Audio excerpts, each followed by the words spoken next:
Welcome to What the Paper Said, in which I, Patrick Crozier, skim through the Times from 100 years ago, read some of the articles and comment on the ones I find interesting. In this episode, the week ending the 9th of December 1923, the war on drugs is going just great. But first, some of the other items that have caught my attention this week. The general election has taken place in the United Kingdom, and the result is a hung parliament. The Unionists/Conservatives under Stanley Baldwin called an election to be fought on the subject of tariffs, or protection if you prefer, and have lost their majority. It may not be the landslide defeat of 1906, they were careful to promise not to tax food, but it's still a clear rejection. The campaign saw its fair share of rowdiness. Former Unionist/Conservative leader Austen Chamberlain was shouted down. Winston Churchill's car was surrounded and a window broken. A man was charged, tried and fined the next day. Much the same, as in the car window being broken, happened to a Colonel Spender Clay. Stanley Baldwin also had a hairy moment when his car crashed, although that was mainly due to ice. Churchill, in case you were wondering, lost. Quite badly. To one Pethick Lawrence, one of the original male feminists. In the absence of the modern all-night televisual election special extravaganza, many people were drawn into central London to find out the results. In anticipation of this, the tubes ran until 2 in the morning. Railways were flexible in those days. It's almost as if private enterprise is better or something. In 1923, the opinion poll had yet to be invented, which means our ancestors are yet to experience the pleasure of pollsters being proved wrong. But that has not prevented the Times from attempting to predict the result. Using the most modern, unscientific methods, mostly involving asking their correspondents to put a figurative finger in the air, they have determined that the Unionists will have a majority of 27, proving that it's not just pollsters who get elections wrong. In benighted foreign parts, perhaps that should be benighted German parts, they have a new Chancellor. Good luck, Wilhelm Marx. Hitler will go on trial in January in front of a Bavarian court. This could be significant. Bonn, in occupied Rhineland, has kicked out the separatists. You wonder how this is happening, given that the German government has little influence in the area, and the separatists have the tacit, perhaps rather more than tacit, backing of the French. It's almost as if Germans are a nation or something. In Britain, the number of motorised vehicles on the road, based on the number of licences issued, has risen from 873,665 to 979,000 exactly. That's a suspiciously round number. This represents a 12% increase in a year.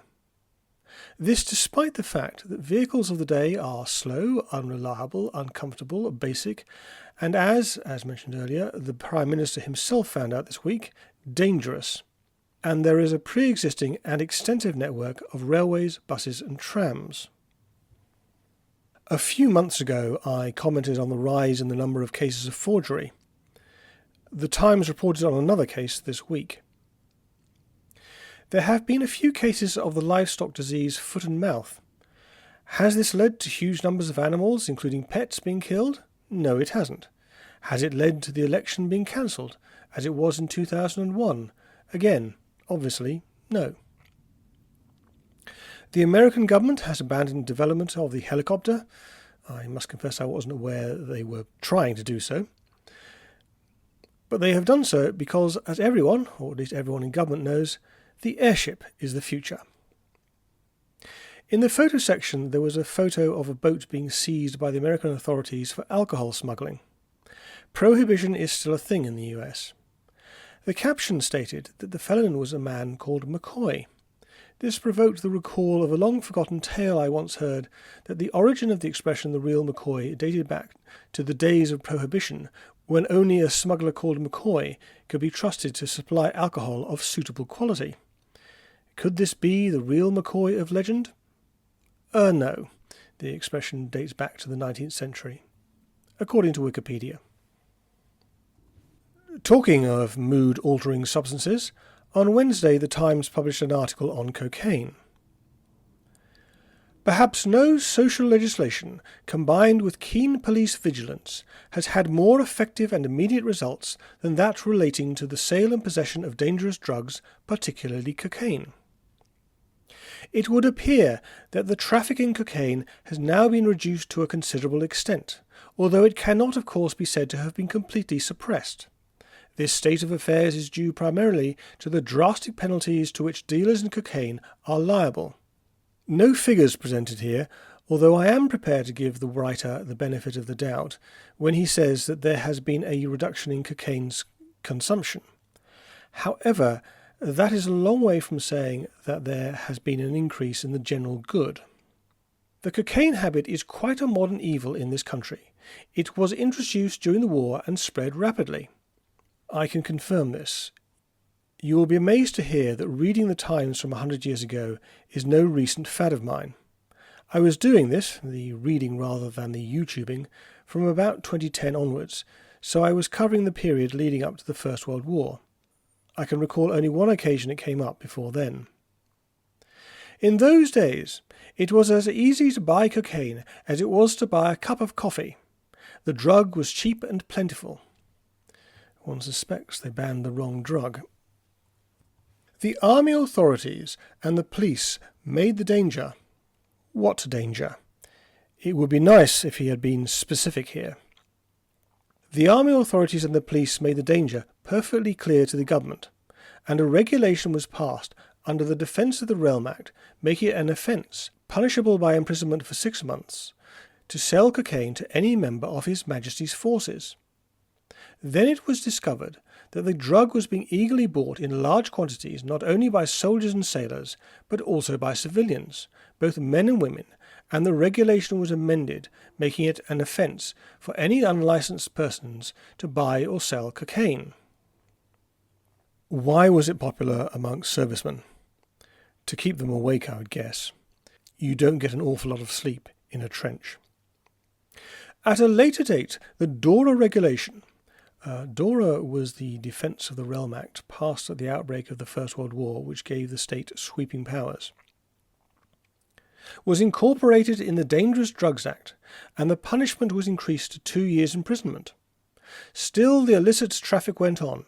Undesirable aliens, especially Chinese, and coloured men who had access to clubs of a questionable taste trafficked in the drug, and scores were caught and sent to prison. One explanation is that that's what they're like. Another is that residents of unusual ethnicity or recent arrival tend to be frozen out of more legal means of making a living. The government this year passed a new law embodying fresh regulations and increasing the sentence on indictment to 10 years penal servitude and a fine of £1,000. So 6 months to 10 years in less than a decade. You sure you're winning the war? As it happens, he is.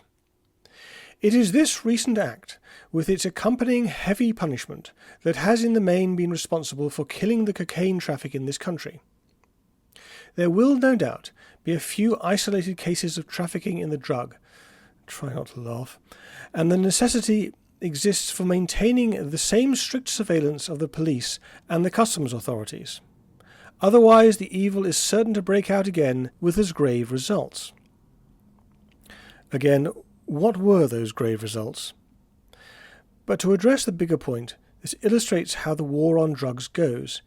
You identify what I am sure is a real problem. You use the power of the state in an attempt to crush it, and in doing so, create a greater problem. In 1923, the great problem is solely the need for more prison accommodation, and the smearing of ethnic minorities. But O-Times correspondent, you just wait for the quality control problems, money laundering laws, crime and gang warfare. Anyway, that's all for this week. I aim to have something up next week, but I promise nothing.